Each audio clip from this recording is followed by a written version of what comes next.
Porsche 911 Turbo S is faster than ever. This facelifted 991 version now tops out at 205 miles per hour. It'll sprint to 62 miles per hour in 2.9 seconds. That's the conservative official claim anyway. The engineers say the real time is more like 2.6 seconds. It's still powered by a 3.8-litre twin-turbo flat-six, driving all four wheels via a twin-clutch gearbox. We're going to drive the new Turbo S on track at Kyalami in South Africa to find out just how good it is. Remember, the best way to get these first drive videos as soon as we publish them is to subscribe to the channel. Let us know what you think of the car in the comments section. Do you know, I never once drove a 991 Turbo or Turbo S and thought, it needs more power. And yet here we are on the launch of the second generation 991 Turbo models, and we've got more power than ever before. Completely unnecessary, but I'm not complaining. So this is the Turbo S model, the more powerful, more expensive version, and we've got an extra 20 horsepower over the previous model. We're now up to 580 horsepower. That's come from modifications to the inlet ports, to the fuel system. We've now got much higher fuel pressure. And for the first time, the Turbo S uses a different turbocharger to the Turbo, the non-S version. Porsche's introduced a dynamic boost function. It basically leaves the throttle valve open for 1.5 to 2 seconds after you lift off the accelerator pedal, which just means that the engine doesn't drop boost. That means that when you get back on the power, the boost is right there and you get immediate, instant response. We've also got this 918 Spider-inspired rotary switch on the steering wheel here, which allows you to shuffle through the modes from normal to sport, sport plus, and then a customizable individual setting. That works well.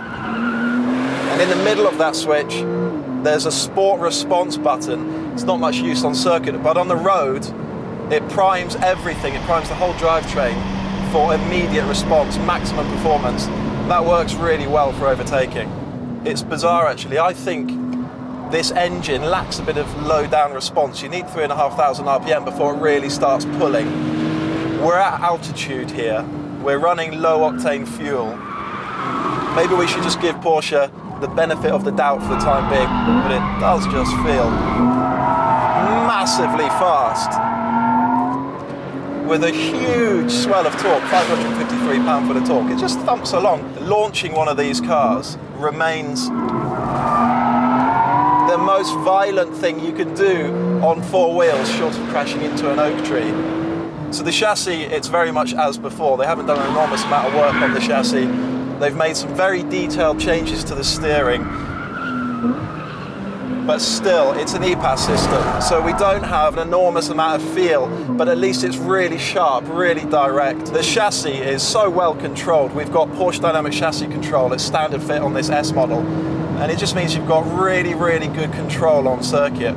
As ever with these cars, there's quite a big understeer window. That would be annoying if it weren't for the fact that the car gives you options.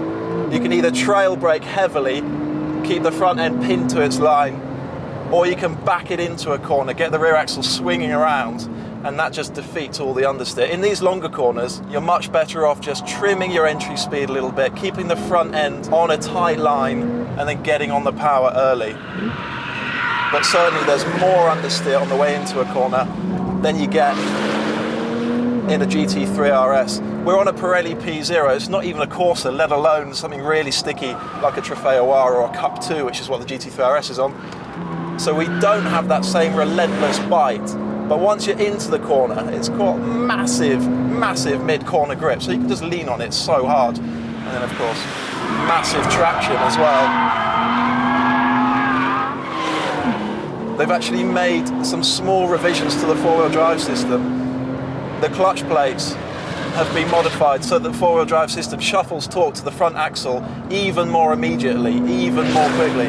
And then when you start to play around with the car, as ever, it's just so malleable, such soft edges, it doesn't feel like it's going to snap on you, which just means you can roll into a corner on the brakes, the back end will come around, stand on the power, and just drive away. I think it's some of the most fun you can have on track in a road car.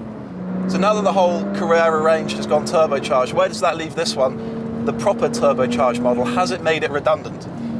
Absolutely not. Those Carreras, those little 3-litre twin-turbo engines, they've been engineered to feel like normally aspirated engines, very linear power delivery. In this car, we do want that big rush of boosted acceleration. We want to know that it's turbocharged. It's got a very, very different character to those Carreras, and therefore it still has relevance, it still has its own place in the 911 lineup.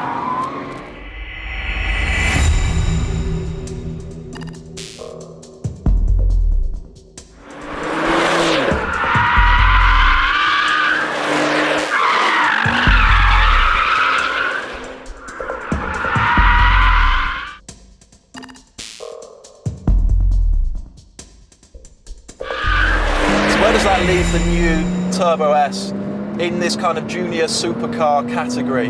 How does it stack up? Well, it's the only one in that category with rear seats. It's the most usable car in this class by a long shot. For some people, that will be all that matters.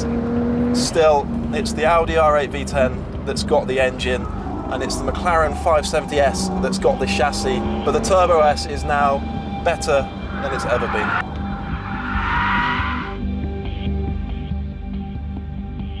Leave a comment below to let us know what you think of the new 911 Turbo S.